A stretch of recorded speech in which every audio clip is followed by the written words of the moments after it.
Hello， 大家好，我就是最爱唠叨自由插画师透刺头唐斯透。今天还是一个回答问题的一个视频。今天我会用整期的视频回答一个问题。那这个问题呢是这样子的：老师现在对绘画的热情100%的话能打多少分？那最近看到一个画手的采访，问到这个问题的时候，说是工作6、7年，热情也就那样了。我就在想，会不会工作久了之后，不像现在那么喜欢画画，只是当成工作而已。其实我觉得这个问题特别好回答。这事儿呢，就像是谈恋爱，没工作的时候呢，就是恋爱期间；画画呢，就是你要追的女神；找到工作呢，就是领证啦，结婚啦，女神追到啦。工作了几年之后呢，就是婚后平淡的生活。刚开始肯定是热情100%嘛，慢慢的就淡了。但这绝对不代表你不爱了，就跟很多婚后埋怨老公不像恋爱时那么热情的人一样。怎么说呢？有点矫情。如果是靠热情维系感情的话，其实基本上保质期也就那么一点点时间，而且会越来越短。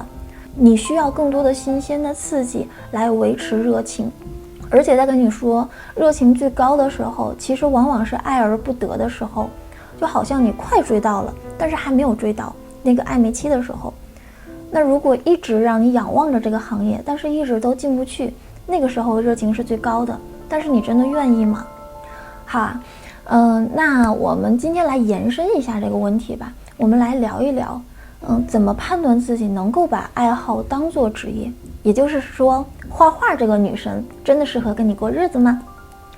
回答这个问题之前呢，我想先说一下，很多人对绘画工作的理解不一样，认为绘画工作是一种艺术创作，这肯定不是。那严格上来说，绘画工作和工厂里的工人是一样的，任务就是制造商品，同时创造相应的价值。你的画更准确的来说是商品，而不是作品。好，把这个先决条件说完呢，我们再来聊选择的问题。首先，静下心来好好回答我3个问题。你可以把这个问题的答案发在弹幕里，一会儿你再回来看自己适不适合。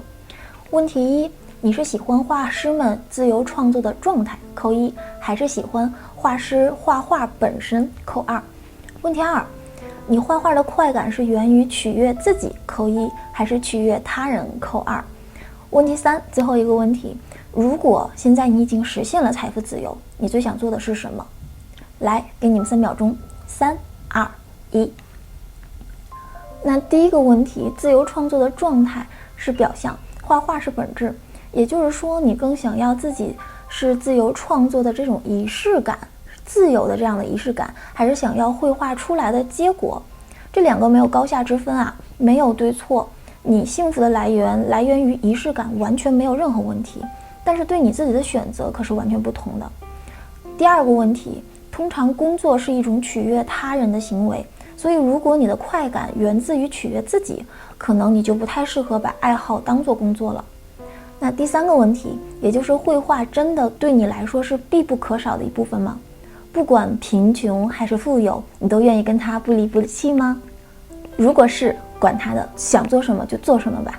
那第3呢，如果实现财富自由，我会做什么呢？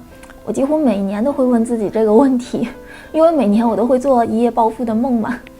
我要做什么呢？我想要一个别墅，那1楼是咖啡馆，有几张小桌子可以接纳客人，然后角落里有一点点小小的花铺，有鲜花，有那种高到屋顶的书柜，然后放满了我喜欢的绘本啊，各种各样的书。2楼呢是绘画工作室，工作室要那种阳光洒满地的那种，有超级大的书桌，有很多摆放工具的那种木质的柜子。3楼是卧室，最好是那种智能卧室，一间专门为我定制的智能卧室，有智能的新风和湿度调节系统，让空气更加的新鲜。在北方皮肤也能水水的，早上自动打开的窗帘把阳光洒在我的脸上，叫我起床。空调是根据我的喜好自动调节的，音箱播完今天天气就开始放舒缓的音乐，顺便还嘱咐我2句，昨晚睡得太好啦，今天不好好干可不行哦。我一边刷牙一边看着狗狗和扫地机器人斗智斗勇，什么洗碗机、智能冰箱、智能马桶也通通都安排上，反正只要可以，通通让科技去搞定。我呢，每天早上就和1楼的咖啡师打打招呼，顺便做一杯咖啡，端着我的咖啡来到画室，开始我一天的工作。财富自由了嘛，你就可以挑一挑工作了。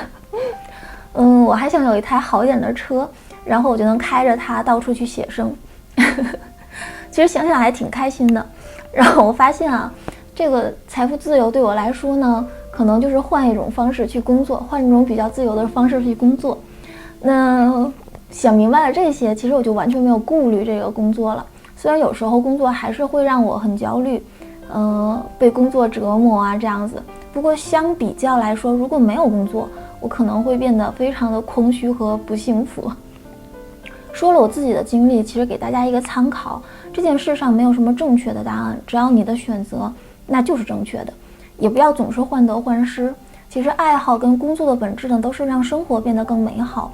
工作呢，既像是宿命，又像是礼物。你小鸟总会忙着为自己筑巢，然后我们每天都是忙忙碌碌的，跟小鸟一样，都会期待回到家里安稳温馨的放松一下。那你既然逃脱不了工作的宿命，不如享受下它给你带来的那个礼赠吧。就像是三翼鸟智慧场景，通过现代科技和智能电器，让生活不再琐碎。不管是春夏秋冬，智能调控都能让你的家里变得又温暖又可爱又安全。曾经小时候期待的那种神奇的魔法，好像是高科技都一点点的把它们都实现了。智能真的很像是无数的小精灵，让家变得更加的舒适。不仅能让我们变得轻松，生活也不再狼狈，也能让我们有更多的时间去为爱好筑巢。